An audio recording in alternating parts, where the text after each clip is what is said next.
আসসালামু আলাইকুম প্রিয় দর্শক, দর্শকের কথা অনুষ্ঠান নিয়ে আবার আপনাদের সামনে হাজির হলাম। মাঝখানে অনেকদিন গ্যাপ হয়েছে। আসলে এই দর্শকদের মতামত নিয়ে বলতে গেলে নানা রকম ঝামেলা হয়। ঝামেলাগুলি কীরকম? অনেকে অনুযোগ করেন তারটা কোনো পড়লাম না, অনেকে এমন অনুযোগ করেন আমি বেছে বেছে যেগুলি আমার পক্ষে যায় সেই সমস্ত মতামতগুলি পড়ি, এই ধরনের নানা ধরনের কথা। কিন্তু ইদানিং আমি দেখছি যে আমাদের এই অনুষ্ঠানগুলোতে দর্শকরা প্রচুর পার্টিসিপেট করেন এবং আমি একটু খুশি এই ব্যাপারে, এই কারণে যে আমি দেখি ম্যাক্সিমাম মতামতে নিজেরা একটা অপিনিয়ন দেন, কেবল সহমত টাইপের মতামত কম, অপিনিয়নটা থাকে বেশি। এই জিনিসটা আমার ভালো লাগে এবং আমি নিজেও চাই যে আমরা একটা প্ল্যাটফর্মের মতো গড়ে তুলি যেখানে সবাই এখানে আমরা পার্টিসিপেট করব, সবাই যার যার মতামতগুলো দেবো আমরা, এবং সেখান থেকে আমরা একটা সিদ্ধান্তে পৌঁছবো আমাদের আসলে গন্তব্যটা কোন দিকে। আমরা নিজেদের ভুল স্বীকার করি, আমি তো স্বীকার করি, কারণ আমি অনেক ভুল করি। মানুষ মাত্রই ভুল করে। আমার বিবেচনায় পৃথিবীর কোনো একটা মানুষ আপনি পাবেন না যার সব ভালো, আবার কোনো একটা মানুষ এমনও পাবেন না যার সব খারাপ। কাজেই ভালো মন্দ মিলিয়েই মানুষের চরিত্র, এবং সেখানে সমালোচনা প্রশংসা দুটোই হবে। যাই হোক, ভূমিকার দরকার নেই, আমি চেষ্টা করবো এই অনুষ্ঠানটা নিয়মিত করার জন্য। আমি এবার মতামতে যাই। প্রথম যে মতামতটা পড়ছি, কমেন্টটা পড়ছি, লিখেছেন মিস্টার হাবিবুর রহমান। তিনি লিখেছেন, আশা করি কমেন্টটা পড়বেন। ছাত্ররা নিজেরা বুঝতে চেয়ে না তারা নিজেদের কতটা ক্ষতি করতেছে। একটা কথা শিওর রাখেন, নির্বাচনের পর অন্য কোনো দল ক্ষমতায় আসলে এই ছাত্ররা কোথাও দাম পাবে না, কারণ ছাত্ররা মনে করে তারা নিজেরাই দেশ স্বাধীন করে ফেলছে। তারা নিজেদের অনেক বড় মাপের নেতা মনে করতেছে। ওরা ভাবতেছে ওরা যা করবে, যা ভাববে তাই দেশে হবে।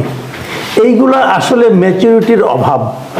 নেতা হওয়া এত সহজ না, দেশ চালানো এত সহজ না। আমি এরপর যে কমেন্টটা পড়ব সেটা লিখেছেন দিদার ইসলাম। তিনি লিখেছেন, আমি চিন্তা করি যদি ইউনূস সাহেবের বিরুদ্ধে পক্ষপাত অভিযোগ ওঠে তাহলে ওনার সম্মান কতটা ক্ষতি হবে। কিন্তু বাস্তবতা হচ্ছে ছাত্র উপদেষ্টাদের কথায় বোঝা যায় তারা নির্বাচনে হস্তক্ষেপ করবে।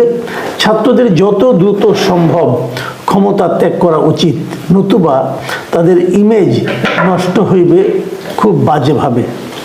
এরপরে কমেন্টে লিখেছেন মিস্টার নাজমুল হুদা। তিনি লিখেছেন, ভাই অরাজনৈতিক কি? আপনি নিজেও কি অরাজনৈতিক? রাজনীতি বলতে কি আপনি শুধু পার্টিজান রাজনীতি বোঝেন নাকি? আমি ব্যাপারটা বুঝতে পেরেছি উনি কেন এই কথা বলেছেন। আমি বলেছিলাম এটা একটা অরাজনৈতিক সরকার কিনা। দেখেন, আপনি যে কথাটা ব্যাখ্যা দিয়েছেন যে অরাজনৈতিক কেবল পার্টিজান কিনা, এর বাইরেও রাজনীতি কিনা, আমি নিজেও রাজনৈতিক চিন্তা ভাবনা দ্বারা পরিচিত কিনা, এই কথাগুলো আপনি সঠিকই বলেছেন। আসলে সবাই কিছু না কিছু রাজনৈতিক চিন্তা দ্বারা প্রভাবিত, আমিও প্রভাবিত। কিন্তু আমি এক্ষেত্রে যে কথাটা বলতে চেয়েছি যে তত্ত্বাবধায়ক সরকারের যে ক্যারেক্টার, সেটা বলতে যে আমি বলেছি, অথবা যে সরকারটা ক্ষমতায় থাকবে নির্বাচনের সময় সেই সরকারের ক্যারেক্টার নিয়ে কিন্তু আমি কথাটা বলেছি। আমি বলেছি যে সরকারের অধীনে নির্বাচনটা হবে সেই সরকারকে অরাজনৈতিক হইতে হবে, আমি সেটাও কিন্তু বলি না। আমি কেবল এটা বলি যে তারা মানে এই নির্বাচনে যারা ক্ষমতায় থাকবে তারা নির্বাচনে কোনো দলের হয়ে প্রত্যক্ষ বা পরোক্ষভাবে তারা কোনো রকম প্রভাব বিস্তার করবে না। তারা নিজেরা নির্বাচনে অংশ নেবে না, তাদের কেউ নির্বাচনে অংশ নেবে না। কেবল তাহলেই তারা একটা নির্দলীয় এবং অরাজনৈতিক সরকার হতে পারবে। আমি ওই অর্থে বলেছি যে আপনার প্রশ্নটা সঠিক, কিন্তু আমার ব্যাখ্যাটা দয়া করে মাথায় রাখবেন। এরপরে যে কমেন্টটা আছে সেটা লিখেছেন মিস্টার হাসিব খান জেনিন। তিনি লিখেছেন, জামাত শিবির আর চরমোনাই ইসলামের চরম শত্রু। এরা ইসলাম নাম করে ধর্ম ব্যবসা করছে, প্রকৃত ইসলামের সাথে এদের কোনো সম্পর্ক নাই। এটা ওনার মতামত, এটা নিয়ে আমার কোনো মন্তব্য নাই। মোহাম্মদ আলী লিখেছেন, আপনি ব্যক্তিগতভাবে কি মনে করেন, ছাত্রদের নতুন দল গঠন করা উচিত? আমি প্রশ্নের জবাবে বলছি যে আমি মনে করি ছাত্রদের নতুন দল গঠন করা উচিত। আমি এটাও মনে করি এই নতুন দলটা তারা আরো আগে গঠন করলে আরো ভালো হতো, তাহলে জিনিসটা তারা আরো মাঠটাকে গুছিয়ে নিতে পারত। আমি এটাও মনে করি ছাত্রদের কেবল দল গঠন করা উচিত কেবল নির্বাচনে জয়ী হয়ে ক্ষমতার পার্টনার হওয়ার জন্য না, তাদের রাজনৈতিক দল গঠন করা উচিত দেশে একটা নতুন ধারার রাজনীতি সৃষ্টি করার জন্য, দেশের মানুষকে রাজনীতি সচেতন করার জন্য, দেশের মানুষকে অধিকার সচেতন করার জন্যই তাদের একটা রাজনৈতিক দল করা উচিত। এরপরের কমেন্টটা পড়ছি, লিখেছেন আজিজুল হাসান। তিনি লিখেছেন এই মাসুদ কামাল আওয়ামী লীগের চামচা। এই ধরনের আরো কয়েকটা আছে, একবারে পড়ে নেই। জাকারিয়া আহমেদ লিখেছেন আপনার প্রতি শ্রদ্ধা আছে বটে, আপনাকে আর হজম করা যাচ্ছে না। বিএনপি সরকারের প্রেস সচিব হওয়ার ইচ্ছা জাগছে কিনা? দেখুন, একটু আগে একজন বললো আওয়ামী লীগের চামচা, আবার উনি বলছেন আমি বিএনপি চামচা, মানে আমি বিএনপি সরকারের প্রেস সচিব হওয়াটাকে ইচ্ছা জাগছে।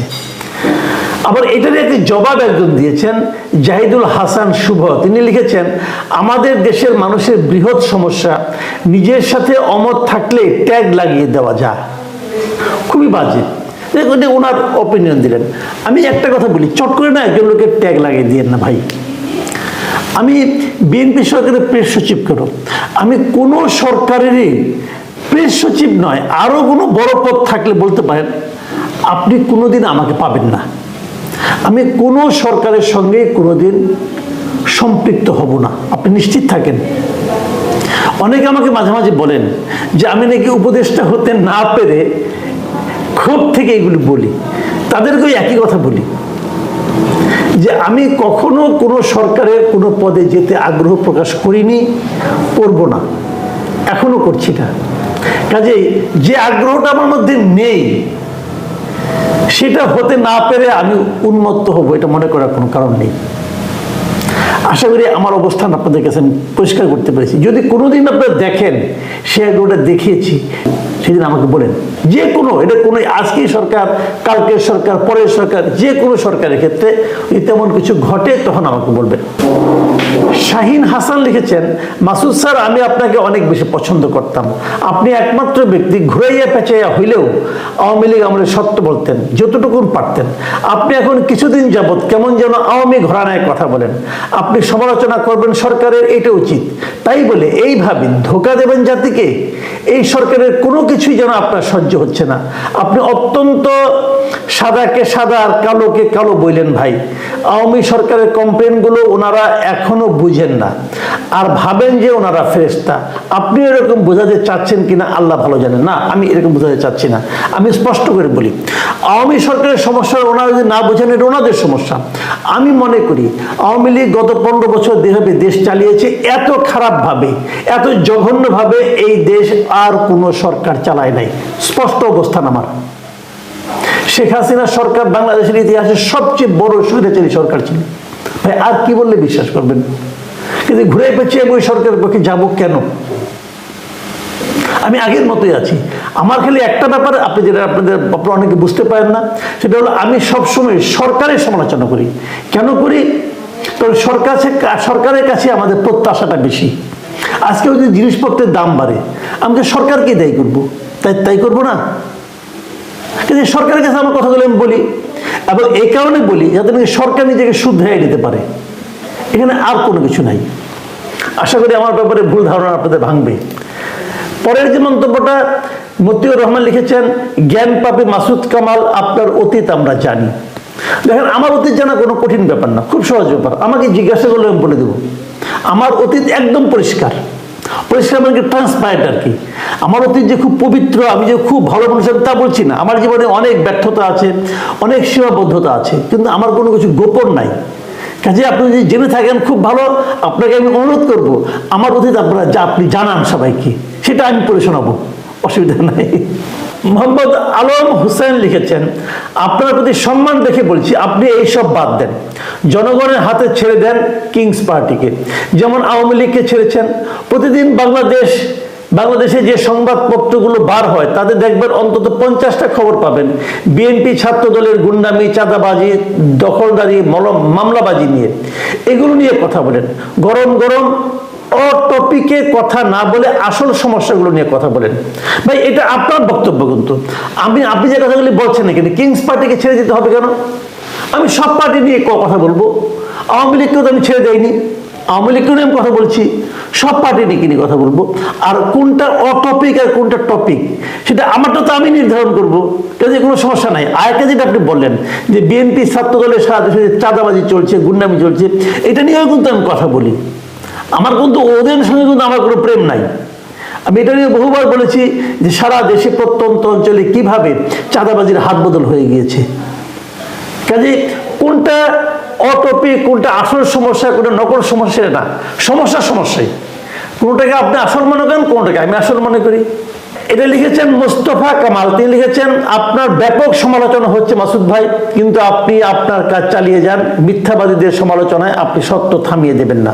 না, যারা আমার সমালোচনা করেন তারা মিথ্যাবাদী, এটা কিন্তু আমি মনে করি না। আমার ভুল হতে পারে, সবাই আমার সমালোচনা করবেন, প্রশংসা করবেন, যা কেউ কিছুই করবেন না, তা আমার কোনো আপত্তি নাই। বাট আমি যেটাকে আমার বিবেক যেটাকে সত্য মনে করে সেটাই করি। আরেকটা মন্তব্য এসেছে, মিজানুর রহমান লিখেছেন ভাই আপনি যেভাবে নিরপেক্ষ আছেন আমরা আপনার সাথে আছি, অনেকে দেখি আপনার পেছনে পড়ে আছে, আল্লাহ আপনার সম্মান এমনিতেই দিবে, আমরা মানুষ কিছুই না। যাই হোক, উনি আমাকে সান্ত্বনা দিয়েছেন, অনেক ধন্যবাদ ভাই আপনাকে। সে যে মন্তব্যটা পড়তে যাচ্ছে সেটা লিখেছেন মিস্টার রফিকুল ইসলাম। তিনি লিখেছেন ছাত্র উপদেষ্টাদের বের করে দিয়ে মাসুদ কামালকে দায়িত্ব দেওয়া হোক। মানে যে কথাটা একটু আগে বললাম, যে অনেকেই কিছু একটা বললে, কারো একটা সমালোচনা করলেই বলে কি আপনি ওখানে যান, যে দেখেন পারেন কিনা। সমালোচনা করা সহজ, দায়িত্ব নেওয়া কঠিন। এগুলো কিন্তু ঠিক, আপনাদের বক্তব্য অঠিক না। আসলে দায়িত্ব পালন করা কঠিন, সমালোচনা করা সহজ। আমি সহজ কাজটাই করি, এতে কোনো সন্দেহ নাই। দায়িত্ব আমি নেবও না, তো বলবো যে আমি ভয় পাই, হ্যাঁ ভয় পাই, আমি ওনাদের মতো সাহসী না। কিন্তু আমার কথা হলো, যারা দায়িত্বটা নেবেন তারা যেন বুঝে নেন যে দায়িত্বটা আমি পালন করতে পারবো। যে দায়িত্ব নেবেন তার পালন করার সৎসাহস যোগ্যতা আছে মনে করেই নিয়েছেন আপনি। আপনি যদি দায়িত্ব নিয়ে না পারেন, ব্যর্থ হন, তখন আপনার সমালোচনা হবে, আমরাই করব, আমিই করব। কাজেই আমি যেটা পারি আমি সেটাই করি, যেটা আমি পারি না সেটা আমাকে নিতে বললেন না। এই জন্যই আমি বলেছিলাম আমি জীবনে কোনোদিন কোনো সরকারি দায়িত্বে ছিলাম না, ইনশাল্লাহ যাবও না।